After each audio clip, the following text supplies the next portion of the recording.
para o primeiro capítulo do livro profético de Daniel.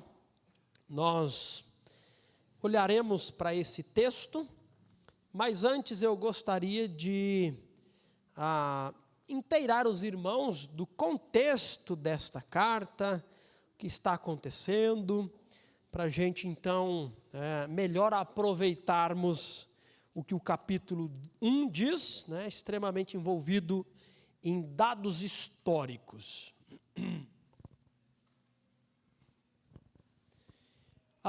Vamos voltar um pouco o nosso pensamento quanto à história cronológica do povo de Israel e os relatos bíblicos, lembrando então a partir do momento em que o povo entra na terra prometida. Deus promete uma terra, Deus conduz o seu povo a essa terra e sob a liderança de Josué o povo entra na terra prometida. Então, com Josué liderando o povo de Israel, essa terra é conquistada, povos inimigos são expulsos, e essa terra então ela é repartida de acordo a orientação de Deus por Moisés, conforme as tribos de Israel. Apenas a tribo de Levi não recebe uma porção de terra, porque os levitas, a eles foram dadas as instruções do serviço no templo, no tabernáculo até então, e posteriormente no templo quando ele foi edificado. Então Deus disse que os levitas não receberiam terra para trabalhar, para lavrar, mas eles receberiam cidades, E então toda a oferta e os dízimos trazidos à casa do Senhor seriam então repartidos para o sustento daqueles que estavam em serviço na casa do Senhor. E o povo de Israel se estabelece na terra, o povo de Israel está ali desfrutando, conforme a Bíblia diz, de uma terra que mana leite e mel, mas o povo de Israel, conforme o Rodrigo lembrou na escola bíblica dominical, no período dos juízes, que é a sequência da entrada na terra prometida, o povo se afasta dos caminhos do Senhor. Juízes irá narrar para nós, uma situação de altos e baixos, em que o povo de Israel, quando tudo estava bem, quando tudo caminhando bem, começava a se distanciar da orientação do Senhor, da palavra do Senhor, do compromisso feito com o Senhor, a ponto de, em inúmeras vezes, fazer o que vimos na escola dominical, o povo se curvar diante de imagens de escultura, diante de outros deuses. Então o Senhor, que é justo, que é amoroso, que é bom, Ele corrige o povo a quem lhe pertence. Deus, Ele não é um pai negligente, Deus é um pai amoroso. E como um pai amoroso, assim como é esperado de um pai amoroso, correção sobre o filho quando demonstra rebeldia e desobediência, Deus é esse pai amoroso, que com amor e firmeza Ele corrige aqueles a quem Ele ama. E foi isso que aconteceu com Israel. Por inúmeras vezes o povo de Israel era submetido a situações em que povos inimigos vinham e prevaleciam sobre Israel, e massacravam Israel, e levavam a cativo gente de Israel, e levavam mantimento de Israel, e Israel empobrecia. Israel se lançava na mais absoluta pobreza e desespero, e ali no fundo do poço, o povo de Israel olhava para o Senhor. Não é assim que nós somos, irmãos? Nós temos uma tendência de que quando está tudo bem, a gente começa a relaxar. A gente começa facilmente a ser encantados por outros convites que não o convite de proximidade com o Senhor, de obediência para com o Senhor. Nós somos iguais ao povo de Israel. Mas quando a situação fica difícil, o que acontece?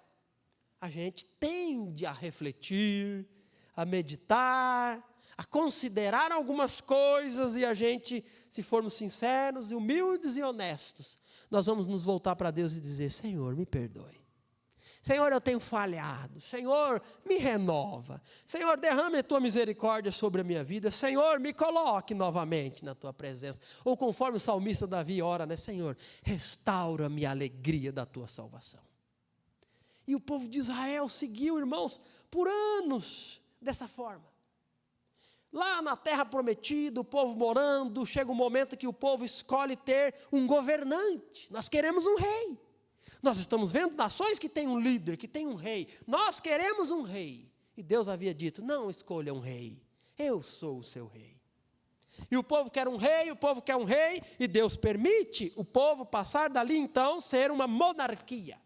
E o primeiro rei que Israel escolhe é um homem que agrada aos olhos do povo. É Saul. E Saul, ele reina por 40 anos em Israel, seguidos por Davi, um rei que foi eleito segundo o coração de Deus, que por mais 40 anos reina sobre Israel. O seu filho Salomão, que por mais 40 anos reina sobre Israel, até que depois o reino é rachado. Dividiu-se. Uma parte seguiu, e agora? Fugiu a memória. Jeroboão e Roboão, não é isso? São os dois aí parecidos, né? Os dois nomes, né? Dois reis, uma parte das 12 tribos de Israel, 10 falaram, nós queremos seguir este homem aqui. E a nossa capital será em Samaria. E este grupo maior ficou, a partir daí, conhecidos como o Reino do Norte, cuja capital era Samaria. As outras duas tribos, precisamente 2,5 tribos, ficou estabelecido a capital em Judá. Esse é o reino do sul. E ambos os reinos divididos tiveram reis após rei. Morria um rei, outro rei assumia o trono, um filho, às vezes não, mas sempre tinha um rei para liderar o povo de Israel. Mas a história, irmãos, mostra para nós que a grande maioria dos reis não fizeram o que era reto aos olhos do Senhor. Não exerceu conforme a orientação de Deus o papel de rei de Israel, de em parceria com os sacerdotes conduzir o povo para mais perto de Deus, para ser mais fiéis ao Senhor, para cumprir o papel dado pelo Senhor quando chamou Abraão lá atrás. Muitos dos reis foram, na verdade, um encaminhamento para o povo de Israel de se distanciar de Deus, de se afastar do Senhor, de se curvar diante de outros deuses. Irmãos, chegou momentos em que o povo de Israel não apenas tratava Deus de forma indiferente, mas adoravam outros deuses, oferecendo no altar desses deuses os seus próprios filhos. Dá para acreditar um negócio desse? Tamanha idolatria, tamanha prostituição moral e espiritual que o povo se envolveu, e às vezes adorando a deuses cuja adoração era através de se envolver em prostituição cultual com sacerdotisas de outros deuses. E aí o que acontece? O Senhor permite o povo de Israel passar por situações difíceis. O texto que nós vamos ler nesta noite vai falar de um momento difícil que o povo de Israel está passando, um recorte a qual nós precisamos fazer, está falando do povo do sul, de Judá, e nós vamos olhar para o texto e ver que Nabucodonosor, o rei da Babilônia, vem sobre Judá e destrói Judá. E leva cativo pessoas de Judá. E aí nós vamos olhar para esse texto e aprender algumas coisas. Capítulo 1, versículo 1 de Daniel nos diz assim: No 3º ano do reinado de Jeoaquim, rei de Judá, Nabucodonosor, rei da Babilônia, veio a Jerusalém e cercou a cidade. O Senhor lhe deu vitória sobre Jeoaquim, rei de Judá, e permitiu que levasse para a terra da Babilônia alguns dos utensílios sagrados do templo de Deus. Nabucodonosor os colocou na casa do tesouro de seu Deus. Versículo 3. O rei ordenou que Aspenaz, o chefe de seus oficiais, trouxesse ao palácio alguns dos jovens israelitas da família real e de outras famílias da nobreza. O rei disse: escolha somente rapazes saudáveis e de boa aparência, que sejam instruídos em diversas áreas do conhecimento, que tenham entendimento e bom senso, e sejam capazes para servir no palácio real. Ensinem a esses jovens a língua e a literatura da Babilônia. O rei determinou que recebessem de suas próprias cozinhas uma porção diária de alimento e vinho. Os rapazes seriam treinados durante 3 anos e depois passariam a servir ao rei. Daniel, Ananias, Misael e Azarias, todos da tribo de Judá, estavam entre os escolhidos. O chefe dos oficiais lhes deu novos nomes babilônicos. Daniel passou a ser chamado de Beltesazar, Ananias de Sadraque, Misael de Mesaque e Azarias de Abidnego. Daniel, porém, decidiu não se contaminar com a comida e o vinho que o rei lhes tinha dado. Pediu permissão ao chefe dos oficiais para não comer esses alimentos, a fim de não se contaminar. Versículo 9. Deus havia feito que o chefe dos oficiais mostrasse compaixão e simpatia a Daniel. Apesar disso, Aspenaz disse: tenho medo de meu senhor o rei. Ele determinou o alimento que vocês devem comer e o vinho que devem beber. Se ficarem com a aparência abatida em comparação com os outros rapazes de sua idade, temo que o rei mande cortar minha cabeça. Versículo 11. Daniel falou com os assistentes, com o assistente designado pelo chefe dos oficiais para cuidar dele, de Ananias, Misael e Azarias. Faça uma experiência conosco durante 10 dias. Disse: dê-nos apenas legumes para comer e água para beber. Terminados os 10 dias, compare nossa aparência com os dos outros rapazes que comem a comida do rei. Depois decida de acordo com o que você vir. O assistente concordou com a sugestão e fez a experiência com eles durante 10 dias. Passados os 10 dias, Daniel e seus amigos pareciam mais saudáveis e bem nutridos, e mais bem nutridos que os outros rapazes que se alimentavam da comida do rei. Depois disso, o assistente só lhes dava legumes em vez de comida e do vinho servidos aos outros. Deus concedeu aos 4 rapazes aptidão incomum para entender todos os aspectos da literatura e da sabedoria, e a Daniel concedeu capacidade especial de interpretar sonhos e visões. Ao término do período de treinamento ordenado pelo rei, o chefe dos oficiais levou todos os rapazes a Nabucodonosor. O rei conversou com eles, e nenhum o impressionou tanto quanto Daniel, Ananias, Misael e Azarias. E assim passaram a servir ao rei. Sempre que o rei os consultava sobre alguma questão que exigia sabedoria e discernimento, observava que eles eram 10 vezes mais capazes que todos os magos e encantadores do seu reino. Daniel continuou no palácio até o 1º ano do reinado de Ciro. Ok, irmãos, está aqui a história, né? bem clara, bem narrada, né, sem deixar para nós qualquer perguntas de entendimento do próximo passo ou do que aconteceu, mas nós vamos neste momento destacar algumas verdades importantes. Tá? Deixe-me apenas voltar um pouquinho e dizer que este rei, conforme o texto lido, ele se chama Jeoaquim.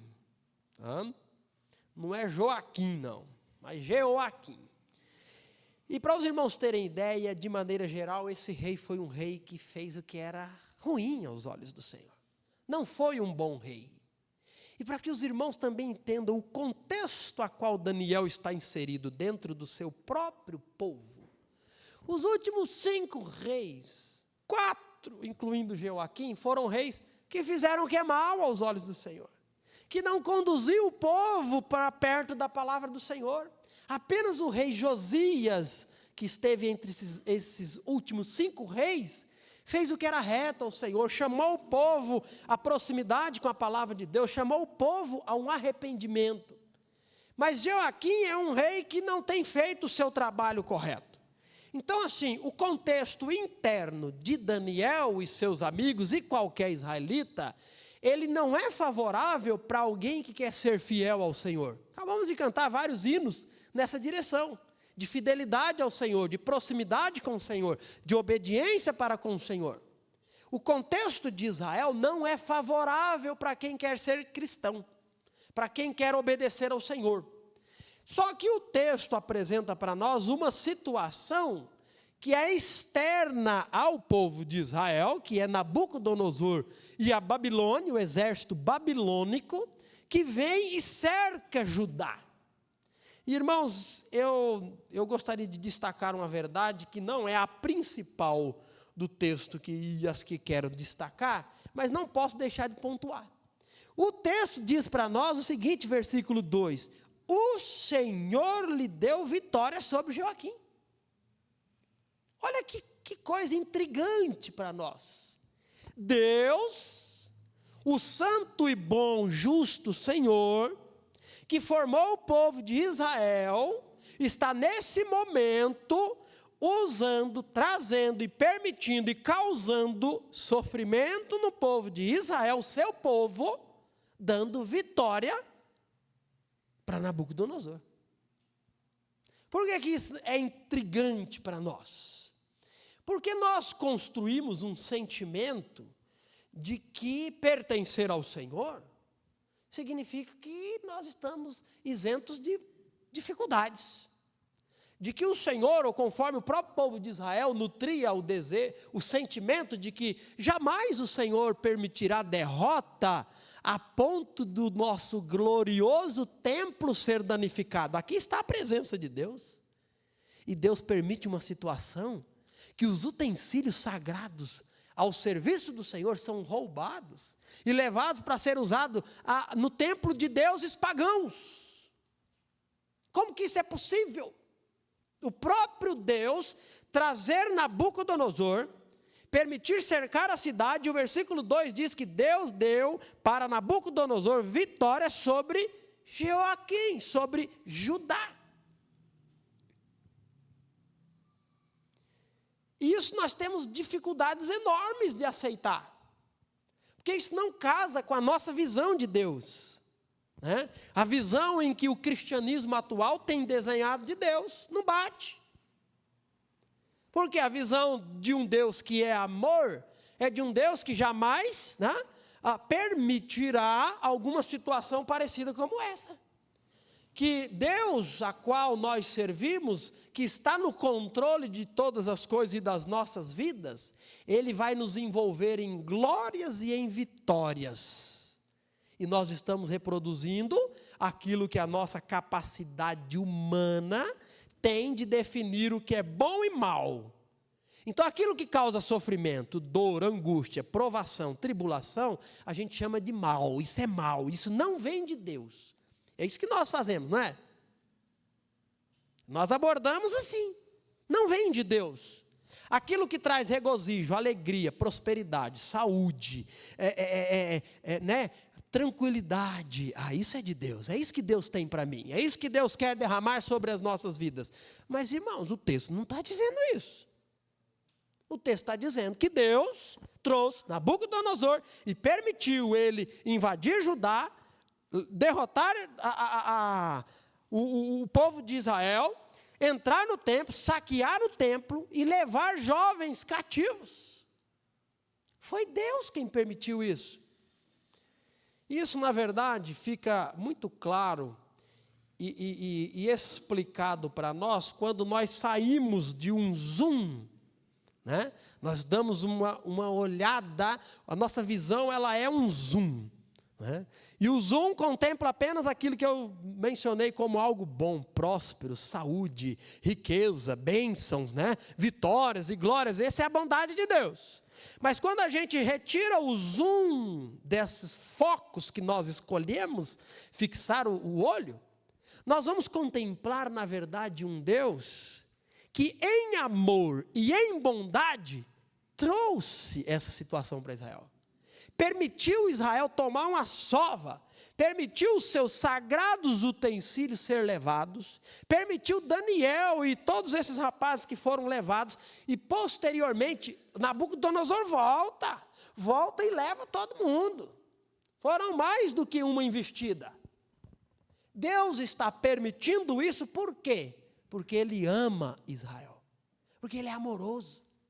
Porque Deus que se revela para Israel, irmãos, é um Deus que tem um propósito com Israel. Deus, Ele se revela a cada um de nós, e Deus tem um propósito com cada um de nós. Deus tem um compromisso com aqueles que lhe pertencem. E o compromisso envolve o seguinte, Paulo vai escrever em Romanos capítulo 8, versículo 29. Fazer de cada um daqueles que anteriormente Deus conheceu, fazê-los iguais à imagem de Jesus Cristo. O projeto de Deus na vida daqueles que lhe pertencem é conduzir-nos, e Ele vai concluir essa obra até o dia da sua volta, nos transformar à imagem do seu Filho Jesus Cristo. E é exatamente por causa do propósito bondoso e amoroso de Deus, Ele precisa puxar a nossa orelha, Ele precisa corrigir-nos quando as nossas escolhas nos conduzem para longe do Senhor.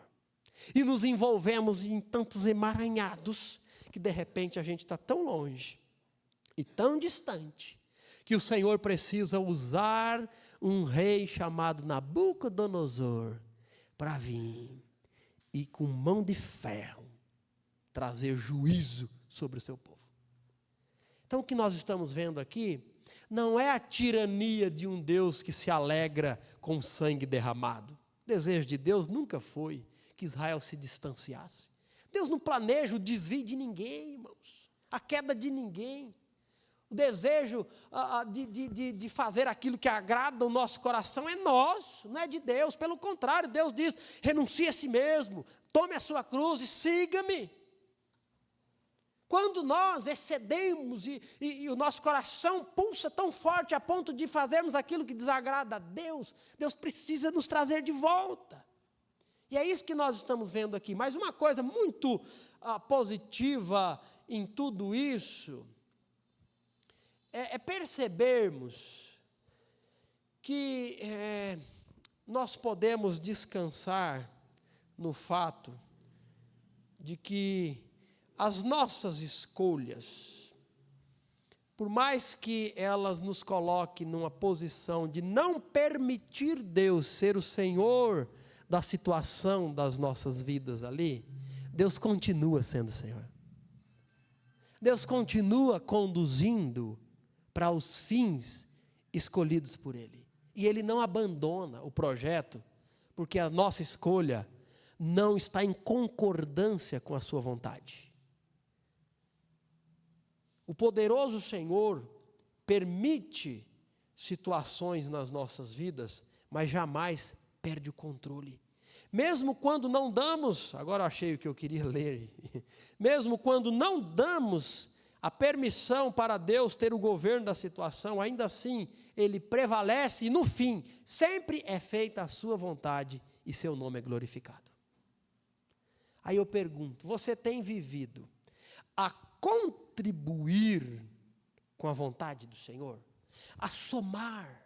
Você tem, a classe dos novos membros hoje, né? Você tem vivido em obediência e submissão ao desejo de Deus para com a sua vida? Ou de repente você tem vivido um caminho paralelo, um caminho que você tem feito escolhas não tão acertadas, e às vezes de forma relutante, e de uma cerviz endurecida, você insiste nessas situações? Como que você tem vivido? Para você que pertence a Deus, o Senhor irá nos conduzir para um fim glorioso. Ele irá nos apresentar santos e irrepreensíveis diante de Deus. O projeto de Deus não é definido pela nossa resposta, tá?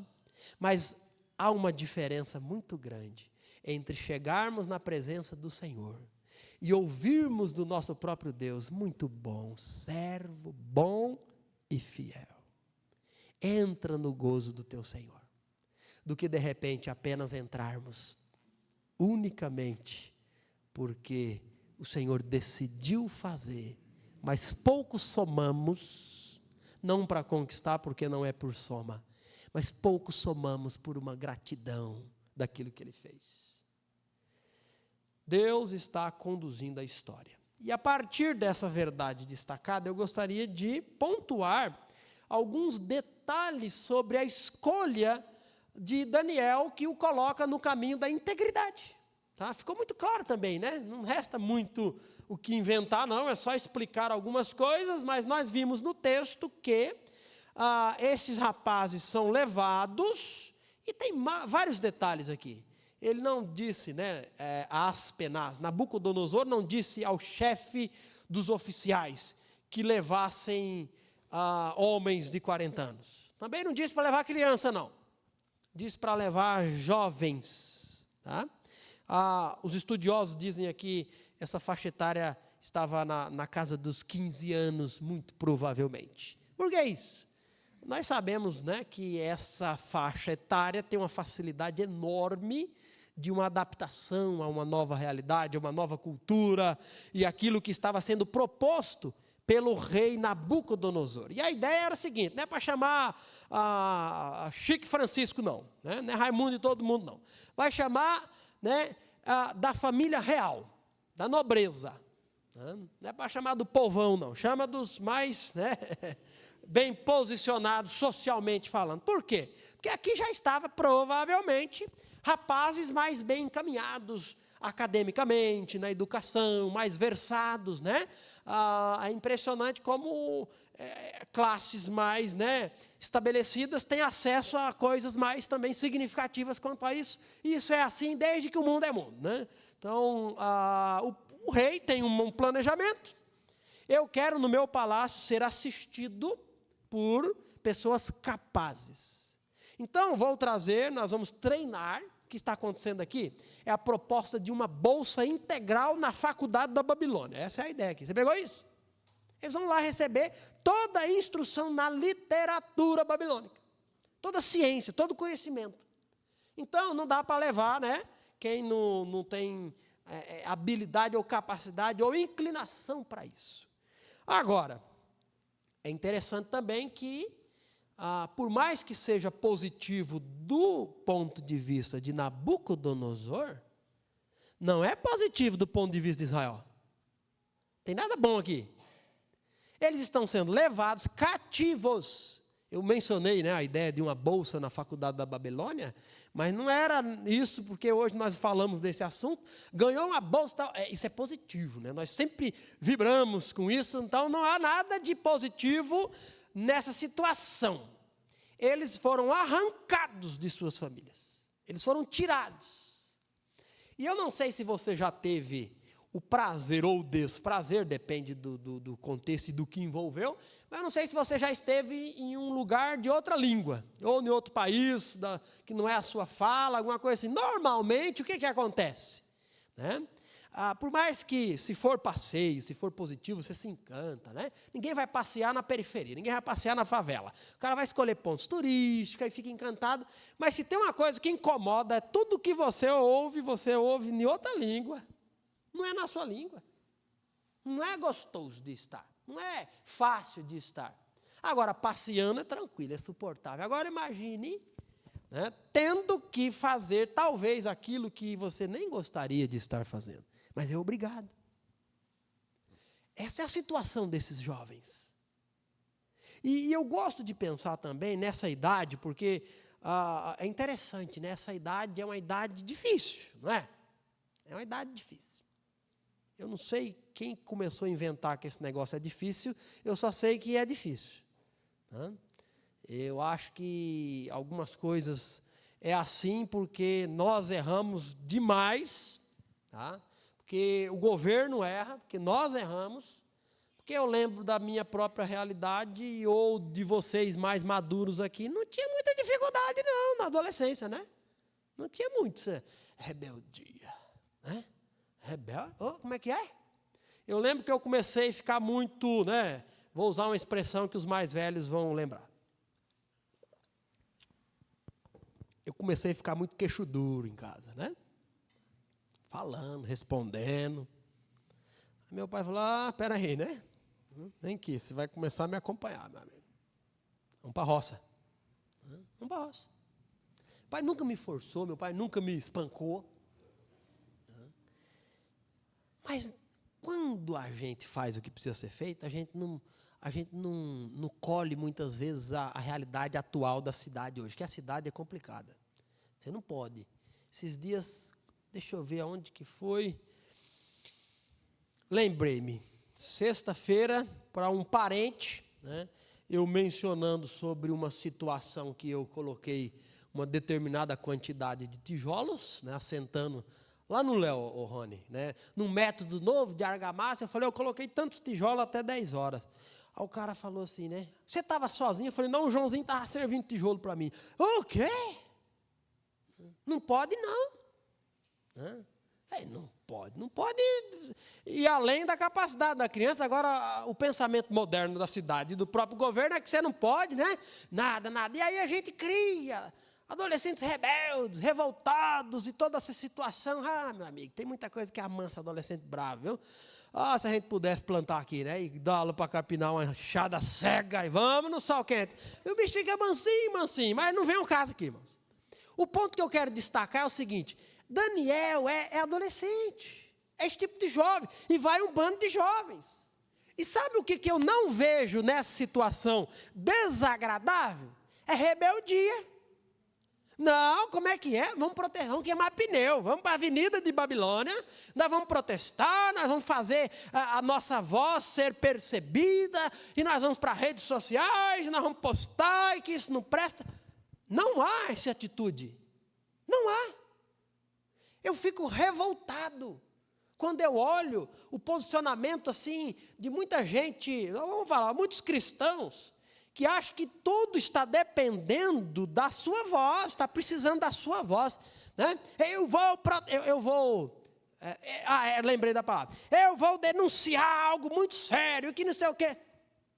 E precisa da sua voz. Deus precisa da sua voz. Deus precisa que você tranque a avenida, que você queime pneu, que você proteste para Ele conduzir as coisas dentro do seu querer. Deus não precisa. E, na verdade, isso é muito mais uma marca de quem não consegue enxergar um Deus no controle da situação do que alguém que enxerga. Daniel não se rebela. Daniel não faz montinho, Daniel não lidera esses jovens aqui, falando, rapaz, peraí, eu vou descobrir onde tem um veneno, eu vou botar nessa comida. Ele não faz isso. Ele foi levado para uma terra que não é a dele, um idioma que não é o dele, costumes que não é o dele, e olha só uma situação muito negativa. Eles recebem outros nomes. Se tem uma coisa que tem muito valor para nós, é o nosso nome, né? Tem muito valor para nós. O nome de Daniel, você sabe o que significa? Deus é meu juiz. Beltesazar faz menção e significado a um Deus pagão da Babilônia. Mas Daniel e os seus amigos não se rebelam. Alguém que entende que Deus está no controle, não se rebelam quando as coisas fogem do seu controle. Rebelar-se, eu não aceito, né? É por cima do meu cadáver se isso tiver que acontecer. Sabe o que é isso? É alguém cheio de direitos. É alguém que não entregou, né, rendido a Cristo, aquilo que tu nunca teve, na verdade, que era direitos. Nunca negou a si mesmo, nunca morreu para si mesmo. Mas alguém que de prontidão se entrega ao Senhor e entende que Ele está no controle das suas vidas, não precisa se rebelar. Eu vejo isso em Daniel e seus amigos. Outro destaque que nós podemos ver no texto é que Daniel tem uma decisão, ele tem uma escolha. E a escolha de Daniel é não se contaminar com a comida servida pelo rei.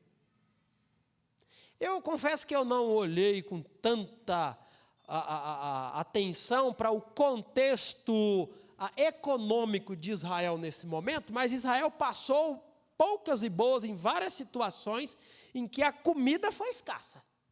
Tá? Então eu não sei, agora não me recordo quanto ao contexto econômico do povo de Israel. Mas independente do contexto econômico do povo de Israel, o que é proposto para esses jovens é algo que eles não tinham lá em Israel. Vocês vão comer a comida do rei. Rei come bem ou come mal? Come bem demais. Comida de rei? Que oportunidade boa, já pensou? Aí a gente fica imaginando, né, aquelas coisas. Tá? Eu não sei o que você imagina, mas eu imagino as carnes, né? As carnes. Tá? E aquela comida de rei. Bebida do rei. Vinho. Que vinho que você acha que o rei bebia? Vinho ruim? Vinho bom. Babilônia é rica. Babilônia é abastada. Mas é interessante nós vermos, irmãos, que Daniel tem uma decisão. Eu me manterei íntegro àquilo que o meu Deus propôs para nós. Deus havia dito que eles não deveriam comer muitas coisas. Deus havia dito que eles não deveriam ter contato com aquilo que tinha relação com outros deuses. Essas comidas são todas sacrificadas a ídolos, oferecidas a ídolos, e Daniel diz: eu não comerei. Só que alguém que tem o entendimento de um Deus que está no controle, até no posicionar firme de decisões pessoais que honra o Senhor, faz com sabedoria, faz da forma correta. Ele não chega para o chefe do palácio ali, o cozinheiro, e diz: ó, seu incircunciso miserável, eu não vou botar uma porcaria dessa daí na boca. Não, irmãos. Ele diz o seguinte: eu não quero comer dessa comida do rei. E aí Deus, que está no controle, demonstrou, por parte desse chefe, simpatia com Daniel, e ele diz: eu não posso fazer isso, cara. Quando o rei vir vocês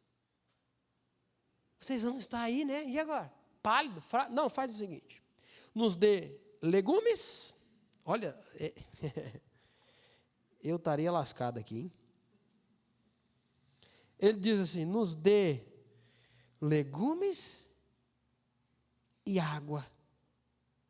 Faça isso por 10 dias. E então decida conforme lhe parecer melhor. Consegue ver um rapaz que confia em um Deus que está no controle? Ele não propõe rebelar-se, ele não exalta-se, ele não faz a sua voz prevalecer sobre o outro. Ele simplesmente confia que Deus irá agir. E por 10 dias, eu não consigo nem imaginar isso, 10 dias comendo legumes, salada e bebendo água. Água e salada. Água e salada. Né? E aí, no 10º dia, eles se apresentaram e eles estavam mais bonitos, estavam mais saudáveis. E o pior de tudo é que os próximos 3 anos, sabe o que eles vão comer? Salada, legumes e beber água. Às vezes a gente esquece desses detalhes. Aplica isso na prática. Aplica na prática. E não é, e vamos lá, vamos só vivenciar, vamos enxergar, vamos sentir o cheiro dessa situação aqui. Chega a hora do almoço, você acha que eles eram separados em um outro ambiente, em um outro departamento? Você acha que era assim? Eu não acho que era assim, não. Eu acho que todos os rapazes moravam juntos, estudavam juntos e comiam juntos. O texto não diz que todos os israelitas decidiram que não comeria comida também, não. O texto diz que Daniel, Misael, Ananias e Azarias, são 4. O texto dá os nomes. Imagine você, seja você um desses rapazes. Terça-feira, na hora do almoço, o que é servido? Pernil assado. Você já pensou? Eu fiquei pensando nessa situação e falei, rapaz, eu que desobedeci uma regra do seminário, tomei uma tantada de deméritos, porque eu não esperei o responsável entrar na cozinha. Eu estava com tanta fome, eu entrei e comi. Né? Comer salada.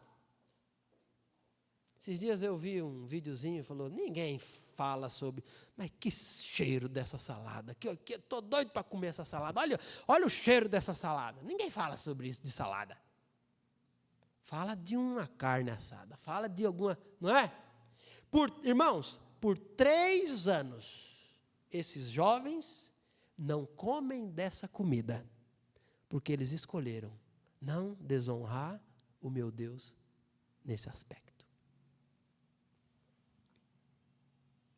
A nossa motivação deve ser a glória de Deus e não o desejo de encontrar uma saída para as situações difíceis que nós enfrentamos. A pergunta importante quando passamos por situações difíceis não é essa: como que eu posso sair dessa situação? Mas deve ser: como eu te agrado, Senhor, nessa situação? O desejo de Deus ser agradado nessa situação, e por isso Deus providenciou os meios, é que eles não se contaminassem com aquela comida. E por 3 anos, eles decidem não seguir a tendência. Se tem uma coisa que nos chama muito forte, é a tendência, não é verdade? Se a tendência pende para a direção de que o correto, de que o bonito, de que o louvável é esse tipo de roupa, qual que é a inclinação que nós naturalmente vamos querer seguir? Aquele tipo de coisa. Mas não é todo mundo usa, pastor. Qual que é o problema? Ó, né? Às vezes a gente chega, confronta só no tom da voz e no... Qual que é o problema? Por que eu não posso? Por que todo mundo pode? Porque, irmãos, é natural para nós seguirmos a tendência. Se você estiver num bando de arruaceiros, protestando e queimando pneu, é provável que você vá junto lá também. Por quê? Porque a tendência daquilo que nos envolve é nos conduzir também. Eu me recordo uma vez que eu cheguei a um ponto na escola. Tinha um armário de ferro dentro da sala de aula para o professor. Aí dava um intervalo, a gente fazia aquela festa, né? Às vezes era colocar todas as cadeiras e carteiras das laterais para jogar bola ali. Aquele minutinho de intervalo, jogava futebol. Né? O couro comia naquele pedacinho. E outros momentos eram outras brincadeiras e tal, mas teve uma vez que a gente começou com esse negócio de prender um colega dentro do armário. Prendia e ficava lá segurando, né? Mentira, socorro, tal, ficava. E aí eu fui vendo aquilo, e aquilo foi sendo legal, e de repente eu fui ajudando, empurra um, segura o outro, foi minha vez. Mas teve um dia que chegou um colega de um pezão desse tamanho, correndo, e bateu o pé na porta do armário, a porta passou para o lado de dentro. Passou o batente e não voltava. O desespero do moleque lá dentro, nem lembro quem era, mas foi, aí vem inspetor. O inspetor era um irmão da minha igreja. E vem diretor, e vem aquele, lá e pegaram a porta e arrombaram, puxaram e tiraram o moleque. Aí vem um recadinho, um bilhetinho do diretor para entregar para o pai. que todos os alunos envolvidos, os pais deveriam pagar o armário. Na ocasião, em 2009, 10, R$520 o armário. Meu pai olhou para o bilhete, olhou para mim, falou, eu não dou um centavo, mas se for realmente necessário pagar, eu vou te levar lá, eu vou combinar com o diretor e ele vai determinar quantos dias você vai catar lixo, papel, cortar grama lá, até ele achar que a sua parte está quitada lá. Irmãos, eu sabia que eu não era mau. Eu sabia que eu não era, assim, eu não era desobediente, eu não era perverso, eu não fazia o mal para os colegas. Mas junto com aqueles colegas, segurei um, empurrei junto, e chegou outro e pá, eu estou junto. É a tendência e que nos envolve, não é? Daniel está com um grupo em um ambiente cuja tendência e convite numa escala gigante não é para se posicionar, não é favorável à posição de ser fiel ao Senhor, mas é de seguir a tendência. Come, vamos comer, oh, louvado seja Deus por essa comida boa. Rapaz, nunca pensei que eu ia comer tão bem. E tal. Não. Daniel não é conduzido pela tendência. Eu sei que para alguns e alguns ambientes são mais difíceis do que outros. Por exemplo, escola é um ambiente extremamente difícil, irmãos. E quanto mais vai se passando, né, as séries e os anos, mais difícil vai ficando. Mais difícil vai ficando.